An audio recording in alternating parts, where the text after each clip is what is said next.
Assalamualaikum warahmatullahi wabarakatuh. Salam sejahtera untuk kita semua. Oke, di perjumpaan kali ini saya akan membahas mengenai jenis-jenis kayu yang umumnya digunakan pada Badik Makassar pada tempahan zaman dulu atau badik-badik dulu ataupun badik zaman sekarang, Badik Makassar buatan sekarang. Oke, kita simak terus. Ya, mengenai bahan-bahan kayu yang dipakai untuk bahan pangulu dan juga bahan banoang pada Badik Makassar itu berbagai macam jenis. Kita mulai dari pangulu dulu. Jadi, saya bahas sedikit mengenai pangulu. Pemilihan kayu pada Badik Makassar itu mengutamakan yang pertama, yang paling utama atau yang paling pokok adalah kekuatan. Jadi, gagang itu adalah tumpuan dari sebilah badi, di mana outing masuk ke dalamnya, bertahan di situ, dan gagang menjadi sesuatu yang dipegang dari badi itu. Untuk itulah dibutuhkan bahan kayu yang kuat, tahan, dan juga awet. Nah, dengan kriteria seperti itu, maka mungkin para leluhur-leluhur kita di Sulawesi Selatan telah melakukan banyak percobaan sehingga menentukan beberapa pilihan terhadap kayu-kayu apa saja yang akan dipakainya pada Badik Makassar sebagai gagang atau hulu atau pangulu. Yang kedua adalah motif atau keindahan dari jenis kayu itu tersebut, mulai dari seratnya ataukah gambar atau barinya atau apa, itu adalah yang kedua. Dan ketiga, mungkin secara filosofi atau kayu tersebut memiliki makna, harapan, ataupun syarat-syarat tertentu. Syarat ya, bukan syarat, syarat-syarat tertentu. Nah, kayu apa saja itu? Mari kita simak tayangan berikut ini. Baik, kita mulai. Yang pertama adalah kayu santigi. Kayu ini cukup umum di kalangan pencinta Badik Makassar untuk dijadikan sebagai bahan pangulu zaman sekarang maupun zaman dulu. Untuk kayu santigi itu adalah kayu jenis kayu yang keras. Dia keras, kuat, dan juga berat. Dan kayu santigi itu ada yang bari, ada pula yang polos.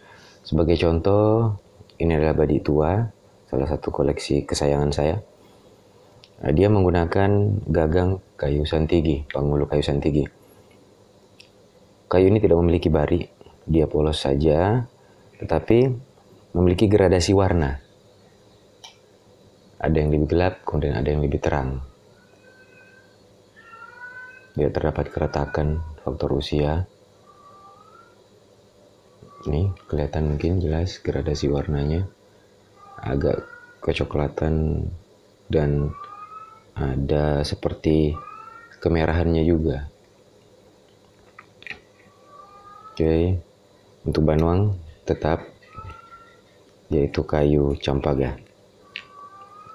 Ini masih bawaannya semua, gagang dan sarungnya, panggul dan banoangnya masih bawaan orisinil.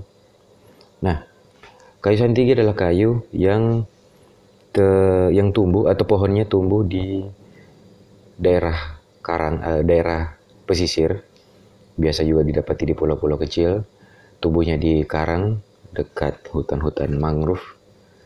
Jadi seperti yang tadi, jadi secara kekuatan santigi dipilih karena kuat, keras, awet, kemudian memiliki bari atau ada serat atau ada keindahan dari kayunya. Dan yang ketiga, dari segi makna, filosofi atau syaratnya, dia membawa atau dia sebagai lambang kekuatan. Karena kayu santigi ini tumbuh di tempat yang tidak umum, yaitu di bebatuan karang, kemudian diterjang ombak segala macam, dan dia tetap bertahan tumbuh di tempat itu. Dan kayu santigi ini, kalau Anda atau teman-teman googling, cari informasi di Google, banyak artikel yang memuat tentang kelebihan-kelebihan lain dari kayu santigi. Tetapi bukan itu yang saya bahas dari secara fisiknya. Untuk kayu yang bari, saya memiliki contoh. Kalau ini tadi adalah pangulu buatan lama, ini adalah pangulu buatan baru. Ini dia yang bari. Asalnya dari kayu santigi yang sudah tua juga. Nah, ini dia barinya.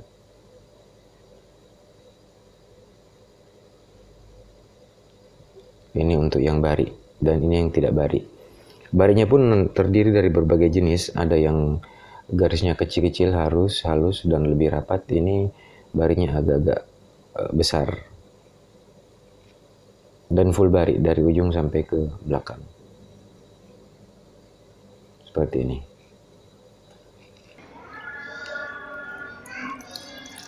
Ini adalah beberapa potongan kayu santigi.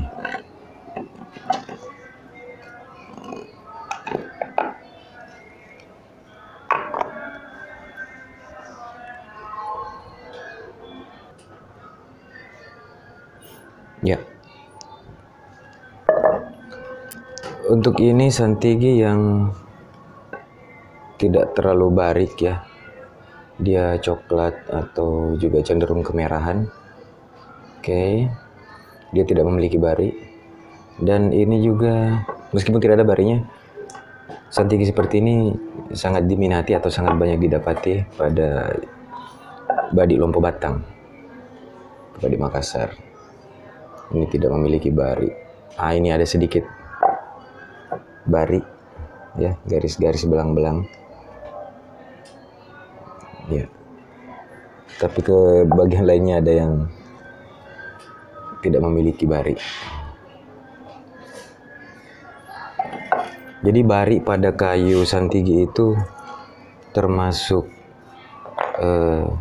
dalam satu batang pohon belum pasti ada. Bisa saja di luar terlihat ada, pada saat dibuka sampai ke dalam dia cuma di luar atau di pinggir, tidak sampai ke dalam. Bisa saja di luar tampak tidak ada, tetapi ada yang bagian bari di bagian dalam. Jadi ya rezeki-rezekian juga lah. Ini ada barinya.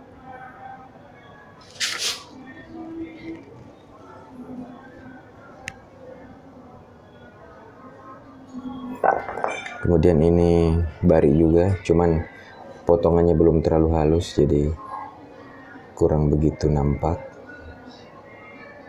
Kalau dia halus seperti ini ya, sudah rata, itu potongan barinya, motif barinya akan lebih jelas.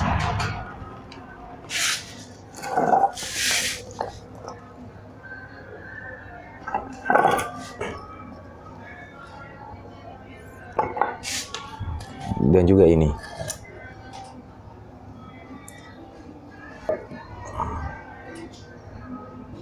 Ini bariknya seperti motif-motif kembang. Kadang saya menyebutnya istilah dengan batik. Nah, dia beda dengan barik yang garis-garis. Dia seperti lurik-lurik. Beda ya. Nah, jadi itu juga uniknya santigi. Bariknya ada bermacam motif atau model. Ya, kita lanjut ke kayu yang kedua, yaitu kayu campaga. Kayu campaga biasa juga dijadikan sebagai bahan banuang. Sangat umum, sangat sering dijadikan banuang pada badik Makassar. Dan ini adalah contoh badik Makassar tua yang menggunakan pangulu kayu campaga. Ada beberapa orang yang percaya bahwa pangulu dan banuang kurang bagus apabila menggunakan jenis kayu yang sama. Tetapi ada juga yang beranggapan bahwa tidak masalah ketika pangulu dan banuang itu dibatasi oleh sumpak, jadi pangulunya memakai sumpak. Meskipun sama-sama kayu campaga. Dan juga ada pendapat lain bahwa tidak masalah asalkan kayunya atau masing-masing dari pangulu dan banuangnya ini berasal dari pohon yang berbeda. Meskipun dia sesama kayu campaga, tetapi kayunya berdasarkan dari pohon yang berbeda. Nah, ini dia contoh kayu campaga yang dijadikan sebagai banoang.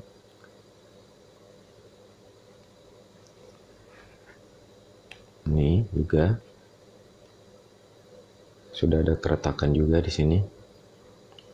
Untuk kayu campaga yang dijadikan banoang, umumnya dijadikan pangulu, umumnya adalah dicari bagian yang paling keras di antara seluruh batang pohonnya.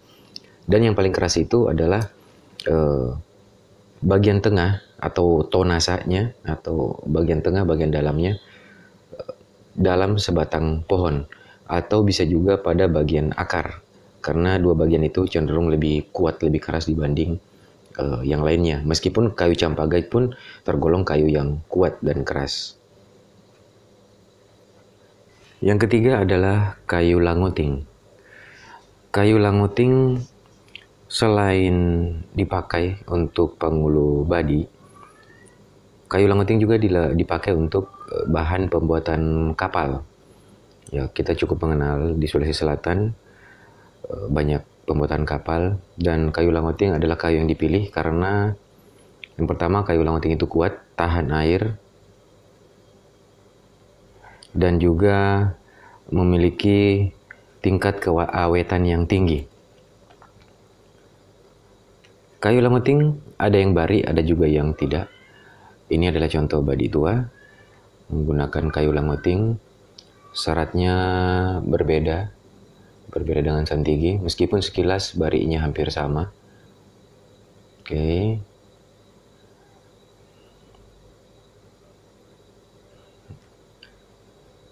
Sudah ada keretakan faktor Rusia. Kayu langoting ini tidak sekeras santigi, tetapi dia sangat kuat dan ulet, atau istilah di sini kukmili, ya, keras, kukmili. Kemudian saya berikan contoh yang lainnya, sama, ini badi tua juga. Ini menggunakan langoting juga, kebetulan yang barinya. Oke. Ya, kelihatan jelas barinya.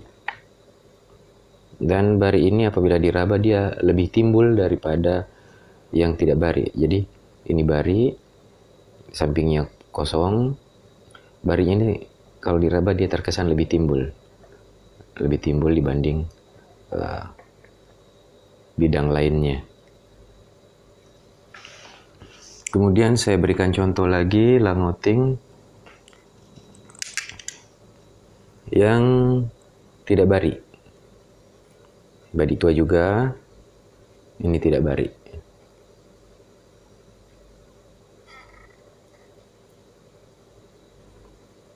Uniknya, kayu langoting di kalangan masyarakat di sini ada yang mempercayainya sebagai kayu penangkal petir.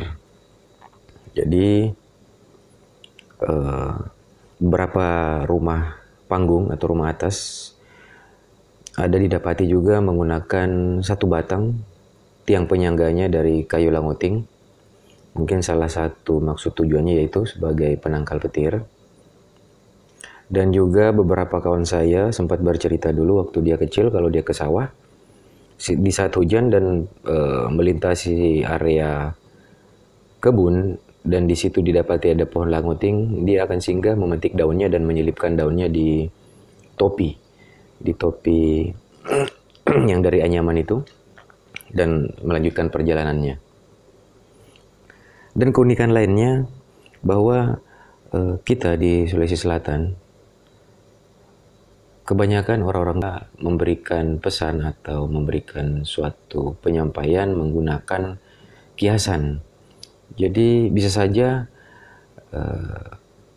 penangkal petir, kayu langoting penangkal petir ini bukan hanya secara kenyataannya seperti itu, digambarkan seperti itu, tetapi bisa juga itu adalah sebuah kiasan. Nah, mungkin teman-teman bisa coba mencari tahu, bertanya pada orang-orang tua kita dulu mengenai hal itu. Oh iya, hampir saya lupa. Setelah tadi melihat 3 contoh langoting yang tua, ini adalah kayu langoting yang masih baru dibuat. Oke, belum ada lubangnya, masih baru. Koleksi saya, karena saya tahu untuk mendapatkan kayu langoting itu sangat susah. Dan apabila dia sudah dianggap layak menjadi bahan banoang, motifnya sudah bagus, warnanya sudah bagus, itu minimal usia pohonnya itu harus 100 tahun. Dan dia bisa menghasilkan motif yang bagus seperti itu. Jadi saya yakin kayu ini sudah sangat tua dan kemudian diolah menjadi pangulu. Nah, kita lanjut ke kayu yang keempat, yaitu kayu Tonasa Jamba. Tonasa itu isi atau bagian dalam dari sebuah pohon, dan bagian itu menjadi bagian yang terkeras atau terpadat dari pohon tersebut. Tonasa Jamba ini sangat langka. Yang pertama, tidak semua pohon asam memiliki tonasa, dan apabila ada, pohon asamnya itu harus yang besar. Kemudian pohon asam yang besar belum tentu ada tonasanya juga di dalam. Kalaupun ada, belum tentu besar. Jadi gampang-gampang susah juga. Bukan gampang-gampang susah, sangat susah sebetulnya ya untuk mendapatkan kayu Tonasa Jamba ini. Ini ada kebetulan saya tidak memiliki contoh Badi Makassar tua yang menggunakan Tonasa Jamba, tapi beberapa teman saya memiliki. Dan ini adalah potongan bahan kayunya. Terlihat jelas serat-seratnya. Cuman ini posisinya saat lagi kering, jadi tidak terlalu nampak dengan detail. Tonasa Jamba juga termasuk kayu yang kuat ya, keras, dan soal kekuatan dan kekerasan itu hampir sama dengan Santigi. Dan warna dari kayu Tonasa Jamba ini ada yang coklat seperti contoh tadi, coklat seperti ini, ada yang coklat kemerahan, dan ada yang sangat gelap, mendekati hitam malah, sangat gelap. Kayu Tonasa Jamba juga menjadi pilihan dikarenakan kekuatan dan tingkat kekerasannya. Sehingga beberapa Badi Makassar tua yang saya dapati, entah punya teman ataupun pernah saya lihat di saat saya berkunjung ke daerah-daerah, itu masih utuh, masih awet dan tidak ada cacatnya, meskipun dia sudah sangat tua. Saya rasa itu adalah salah satu kelebihan dari kayu Tonasa Jamba. Ya, kita lanjut. Yang ini adalah kayu kopi-kopi. Kebetulan saya tinggal 2 potong yang saya miliki. Yang sebelumnya ada yang bari seperti ini, dan dia cukup banyak barinya. Cuman sudah saya pakai untuk menjadi gagang. Nah, ini dia barinya. Kalau misalnya dia yang banyak barinya, yang utuh lengkap yang barinya full, dia sekilas memang mirip Santigi, tetapi warnanya ini kekuningan seperti kayu kemuning. Jadi unik juga keunikan dari kopi-kopi, dia warnanya seperti kemuning tetapi barinya seperti Santigi. Ini adalah kayu katondeng, memiliki motif yang cantik juga. Kayu katondeng ada yang memiliki motif seperti ini, ada juga memiliki bari, dan barinya mirip akasia. Kalau dia bari, mirip kayu akasia. Kalau bermotifnya, bercoraknya, memiliki pola seperti ini. Ya. Ini sayang badinya, sarungnya sudah rusak dan sementara dalam proses pembuatan sarung atau banoang baru. Kayu katondeng tidak terlalu banyak saya dapati digunakan pada Badi Makassar, tetapi ini adalah salah satu contohnya. Dan kayu katondeng ini kuat juga, Dan bobotnya ringan seperti langoting, tidak seberat santigi dan tonasa cambah. Ya, kali ini kita lanjut dengan kayu campaga atau kayu angsana atau juga kayu sono kembang.